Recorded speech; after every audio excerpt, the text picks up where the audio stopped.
नमस्कार, मैं हूँ विवेकानंद त्रिपाठी और आप देख रहे हैं नया लुक। हम बात यहाँ कर रहे हैं कल देवभूमि उत्तराखंड में आई भीषण त्रासदी की। देवभूमि उत्तराखंड कितना संवेदनशील है, इसका अंदाज़ा इस बात से लगा सकते हैं कि समय समय पर कुदरत वहाँ चेतावनी दे रही है। आपको उत्तर काशी का वो भयानक भूकंप का मंजर याद होगा, जहाँ गांव के गांव जमींदोज हो गए थे। उसके बाद 2013 में तो जैसे प्रलय ही आ गया था।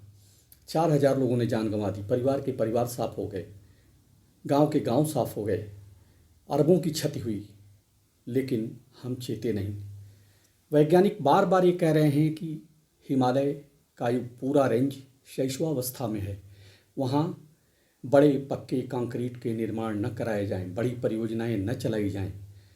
उमा भारती ने भी चेताया था उसको कि वहाँ बड़ी परियोजनाएं खतरे से खाली नहीं हैं, लेकिन विकास की संधि दौड़ में हम भूल चुके हैं और जब कुदरत कहर बरसाती है तो कहीं कोई ठौर नहीं मिलता।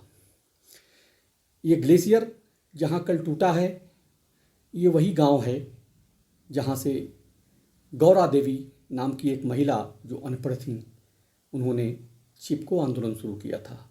चिपको आंदोलन आपको याद होगा कि 1970 में शुरू हुआ था और गौरा देवी उस आंदोलन की सूत्रधार हैं, मुख्य सूत्रधार हैं। बाद में सुंदरलाल बहुगुणा ने उस आंदोलन को आगे बढ़ाया। उनका मुख्य संदेश यही था चिपको आंदोलन के पीछे कि पेड़ काटे जा रहे थे। बार बार चेतावनी के बाद भी जब कोई असर नहीं पड़ा तो महिलाओं का एक समूह लेकर वो पेड़ों से चिपक करके उनको काटने से बचाने लगी।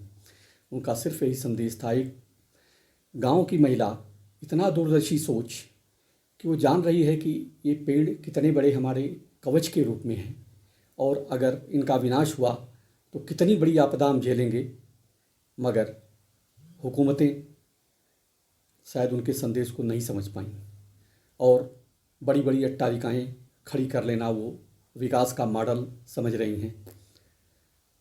ये वही रैणी गांव है जहां इस बार सबसे ज़्यादा नुकसान हुआ है। ग्लेशियर वहीं टूटा है। ये चमोली का एक छोटा सा गांव है जहां 20 हेक्टेयर के करीब वन नुकसान हो गए हैं। आइए हम नया लुक के माध्यम से इस कुदरत के कहर की एक रिपोर्ट आपको दिखाते हैं।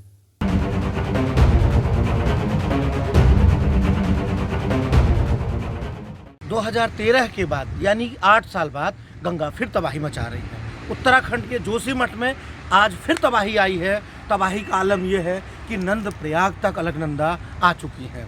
उत्तर प्रदेश के सभी जिलों में, खास करके गंगा के किनारे के सभी जिलों में हाई अलर्ट कर दिया गया है। अपर मुख्य सचिव सूचना नवनीत सहगल ने सभी डीएमओ को ये सचेत किया है कि आने वाली तबाही के लिए आप तैयार हो जाइए।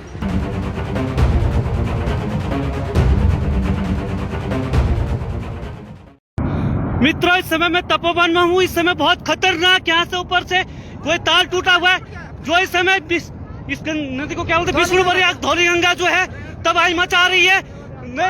नीचे जहाँ तक नजर पड़ रही है, चमोली, कर्णप्रयाग, श्रीनगर तक सभी दोस्तों से अनुरोध है, सभी मित्रों से अनुरोध है, कृपया बच के रहे, क्योंकि यहाँ पर भयंकर जो है तपोवन से ऊपर से पूरा नदी फट गई है, पूरा कोई ताल फटा है ऊपर से, जो भयंकर तरीके से इस समय स्थिति बहुत खराब हो रखी है।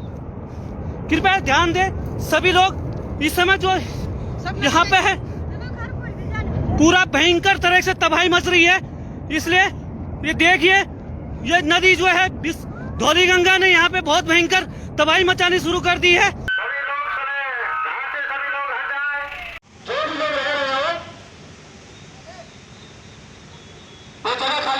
देखिए, डीएम साहब ने अलर्ट जारी कर दिया है, घोषित कर दिया है, और जो हमारी जो तहसील है, कंट्रोल रूम है, आपदा कंट्रोल रूम है, पुलिस है, सभी को अलर्ट कर दिया है।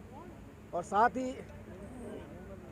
ही हम लोग भी क्षेत्र में हैं और जो भी गंगा जी या गंगा जी के आसपास जो लोग हैं उनको हम खाली कर रहे हैं। ग्लेशियर की जो घटना घटी है उसने जो एक ऋषि गंगा पावर प्रोजेक्ट था नीति घाटी में, मलारी घाटी में, उसको पूरी तरह से ध्वस्त कर दिया। वहाँ 50 से अधिक आदमी काम करते थे, उनके भी लाइफ के लॉस की संभावना है। हमारी टीमें वहाँ पहुँच गई हैं, उत्तराखंड पुलिस की और SDRF की, और वो जो सिल्ट है उसमें उनको ढूंढा जा रहा है। एक दो कुछ घायलों को बचाया भी गया है। एग्जैक्ट आंकलन थोड़ी देर बाद बता पाएंगे। अभी जो उसके पीछे जहाँ से अवलांच आया उसके पीछे अभी स्थिति पूरी तरह क्लियर है। नीचे हमने कर्णप्रयाग तक पानी आ चुका है, तो जितना बरसात में पानी आता है गंगा जी में उतने लेवल पे पानी है, तो वो हमने पूरी की पूरी बेसिन को खाली कराया है और कोशिश कर रहे हैं कि और आगे कोई कैजुअल्टी ना होने पाए।